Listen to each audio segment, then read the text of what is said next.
এই যে নির্বাচন কমিশন থেকে ওটিপি দিবে, এটা দিচ্ছে না। তো প্রবাসীরা কিভাবে রেজিস্ট্রেশন করবে? ঠিক আছে, এই প্রবাসীদের ভোটার তালিকা রেজিস্ট্রেশনের নামে নির্বাচন কমিশন একটা ভাওতাবাজি সিস্টেম করেছে। আসলে এখানে ওটিপি কোডটা আসে না। ঠিক আছে, আমি অনেকক্ষণ চেষ্টা করতেছি, ওটিপি আসতেছে না। ইমেল দিলাম, ইমেলে কোনো ওটিপি আসতেছে না।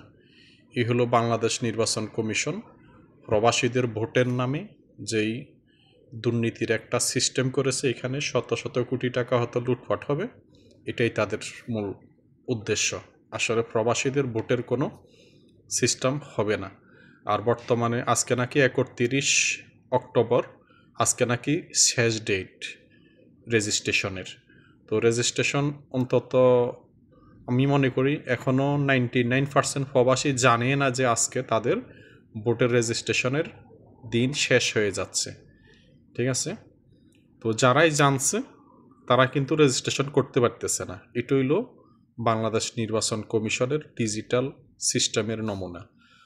তো আমি যারা দায়িত্বে আছে বাংলাদেশ নির্বাচন কমিশনে তাদেরকে বলতে চাই, এভাবে প্রবাসীদের সাথে প্রতারণা করবেন না। যে সিস্টেমটা আপনারা করতে পারবেন না, ওই সিস্টেমের কথা বলে দেশের রাষ্ট্রের টাকা অপচয় করবেন না।